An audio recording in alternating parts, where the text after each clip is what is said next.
నమస్కారం సుధీర్ సార్. నమస్కారం అండి. పేరెంట్స్ అయినా సరే, పిల్లలకైనా సరే అండి. అంటే ఇప్పుడు డిగ్రీ ఫినిష్ అయిపోయినటువంటి స్టూడెంట్స్ బయటకు వస్తున్నారు చాలామంది.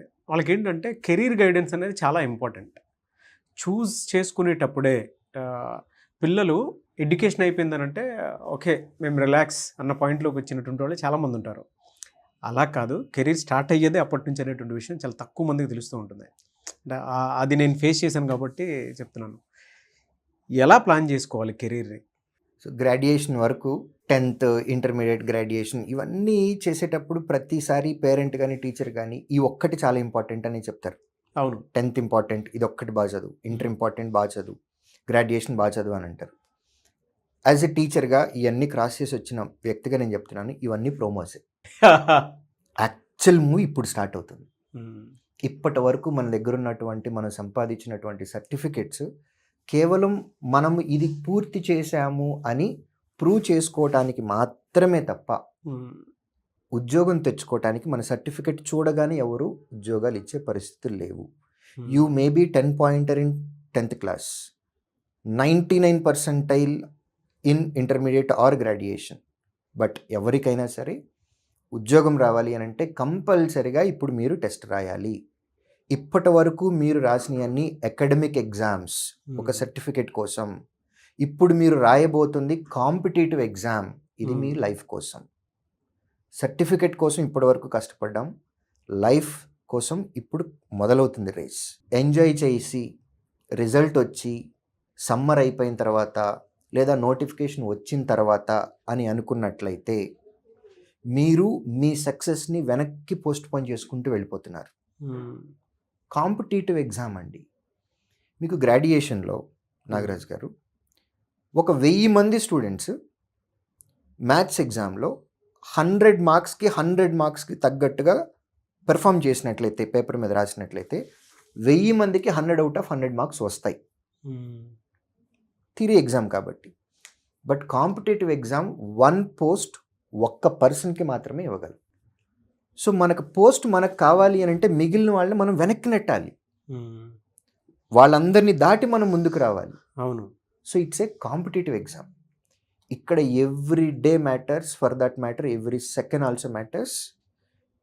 ఎవ్రీ డే అనేది ప్రిపరేషన్లో మ్యాటర్స్. మీరు ఎగ్జామ్ రాస్తూ ఉన్న టైంలో ఎవ్రీ సెకండ్ మ్యాటర్స్.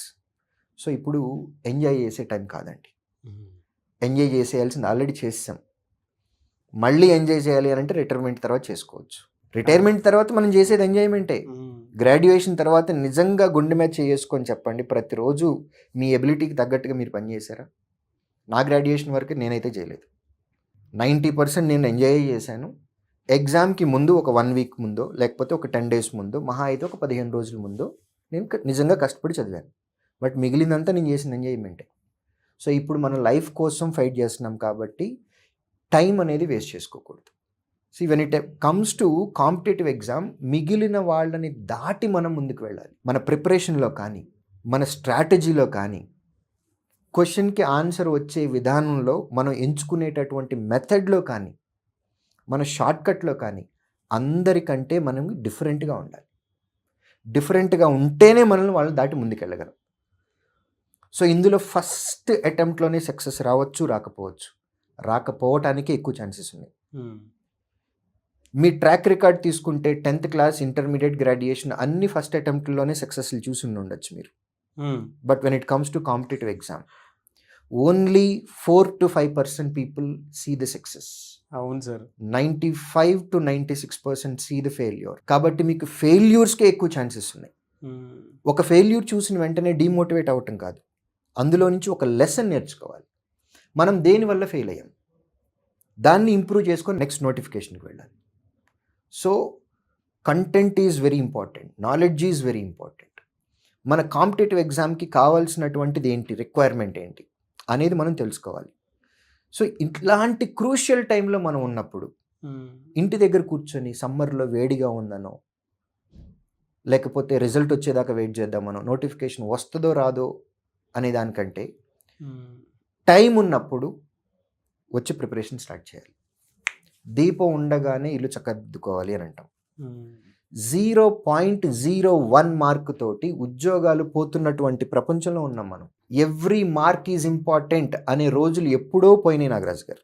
ఒక 10 సంవత్సరాల క్రితం we use to say that every mark is important. ఇప్పుడున్నటువంటి కాంపిటేటివ్ ఎగ్జామ్లో every 0.01 mark is also important. ఇట్లాంటి టైట్ సిచ్యువేషన్లో ఉన్నప్పుడు ఇంకొక పక్కన నంబర్ ఆఫ్ నోటిఫికేషన్స్ వస్తున్నాయి. Opportunities are more.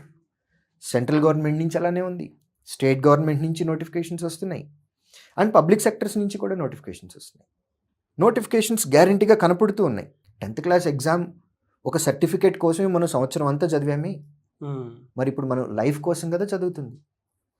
మనకు ఉద్యోగం వచ్చింది అని అంటే నీకు ఉద్యోగం వచ్చినట్టు కాదు, నీ ఫ్యామిలీకి నువ్వు ఒక బ్యాక్ బోన్ లాగా నిలబడుతున్నావు ఇప్పుడు.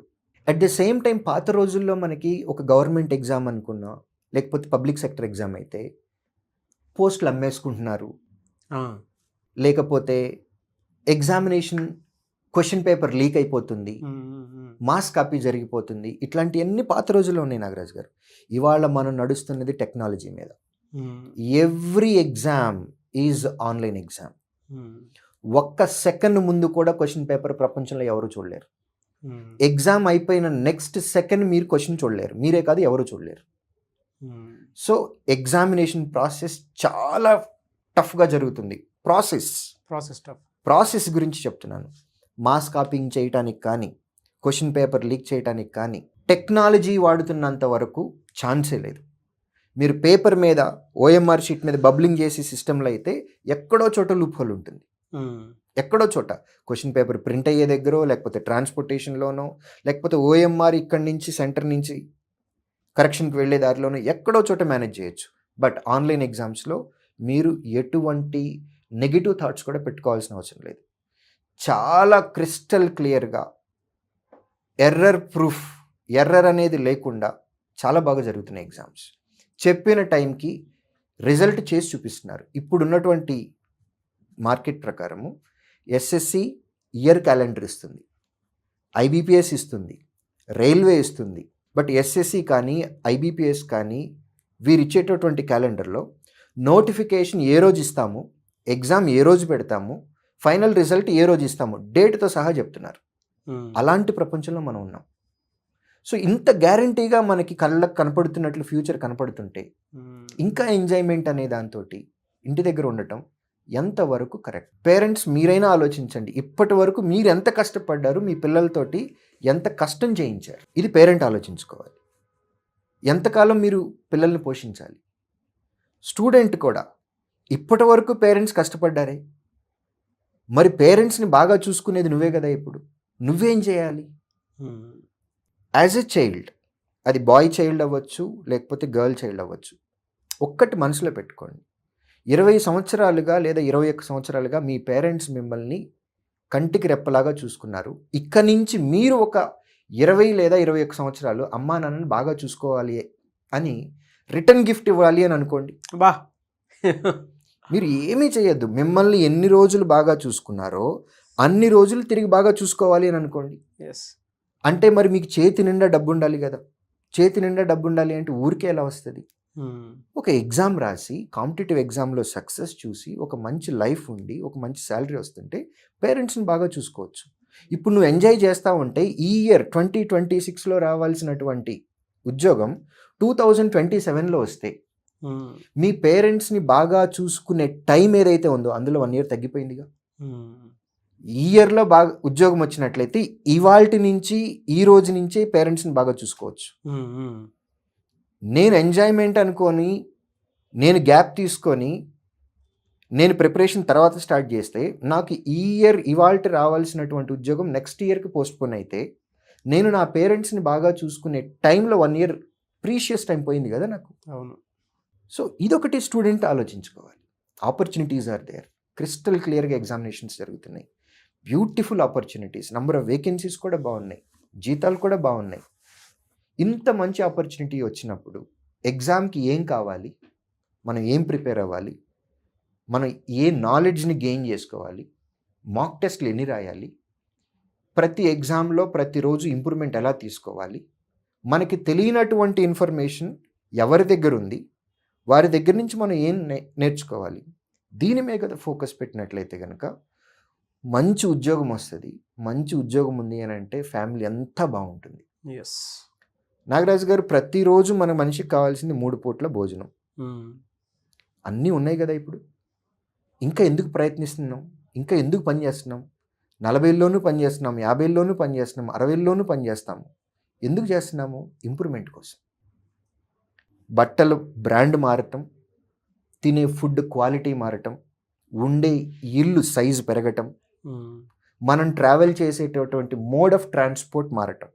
అంటే బస్సులో వెళ్ళేవాళ్ళు, ట్రైన్స్లో, పబ్లిక్ ట్రాన్స్పోర్ట్లో వెళ్ళేవాళ్ళు ఓన్ వెహికల్ కావాలి అని అనుకోవటం. 2 వీలర్ తర్వాత 4 వీలర్, 4 వీలర్లో కూడా ఫస్ట్ చిన్న కారు, తర్వాత బారుగా ఉండే కారు, తర్వాత ఎత్తుగా ఉండే కారు. ఇలా ఇంప్రూవ్మెంట్ కోసమే కదా మనం చేస్తుంది. సో ప్రయత్నం చేస్తూనే ఉండాలి. ఎప్పటి వరకు చేస్తూ ఉండాలి అని అంటే మన కార్ డోర్స్ వర్టికల్గా లేసేంత వరకు మనం ప్రయత్నించాలి. ఎస్. సో ప్రతిరోజు మనం ఇంప్రూవ్మెంటే చూసుకుంటున్నాం. మన పేరెంట్స్ మనకు ఒక మంచి లైఫ్ ఇచ్చారు, ఇంతకంటే బెటర్ లైఫ్ పేరెంట్స్కి ఇద్దాం అని మైండ్లో పెట్టుకొని వర్క్ చేయటం మొదలు పెడితే టైం వేస్ట్ చేసుకోవద్దు. మీరు టైం వేస్ట్ చేశారా? మీరు టైం వేస్ట్ చేస్తున్నారు అని అంటే మీ సక్సెస్ని మీరే పోస్ట్పోన్ చేస్తున్నారు. ట్రూ. కాబట్టి గ్రాడ్యుయేషన్ అయిపోయిందా? నేనైతే గ్రాడ్యుయేషన్తో పాటుగా ప్రిపేర్ అవ్వమని చెప్తాను. ఇప్పుడు ఆల్రెడీ గ్రాడ్యుయేషన్ అయిపోయింది అని అనుకుంటే గతః అయిపోయింది, వదిలేసేయండి. ఇప్పటి నుంచి చేయండి, చేస్తే మంచి ఫ్యూచర్ ఉంటుంది. చాలామంది స్టూడెంట్స్కి పేరెంట్స్కి అర్థం అవ్వాల్సినటువంటి వీడియో సార్, చాలా డీటెయిల్గా చెప్పారు. ఒకప్పుడు అంటే చాలా టఫ్ ఉండేది ఏదన్నా సరే, బట్ ఇప్పుడు టెక్నాలజీ వచ్చేసిన తర్వాత ప్రాసెస్ టఫ్ ఏమో కానీ బట్ ఎగ్జామ్ ప్యాటర్న్ కూడా దానికి తగ్గట్టే. అండ్ మీరు ఇందాక ఒక మాట అన్నారు, స్టూడెంట్ ఎప్పటిలోపు జాబ్ తెచ్చుకోవడానికి అవకాశం ఉందని డేట్లతో సహా ఇచ్చేస్తున్నారు, IBPS క్యాలెండర్ను SSC ఇచ్చేస్తున్నారు అని చెప్పేసి అన్నారు. నిజంగానే ఆ డేట్లతో సహా తెలిసిపోయేంత ఉంది. ఒకప్పుడు అంటే మనకి ఇన్ఫో ఎప్పుడు వస్తుంది ఏంటి అనేది కూడా తెలియదు. మీరు చెప్తుంటే ప్యాటర్న్ నాకు అర్థమవుతుంది.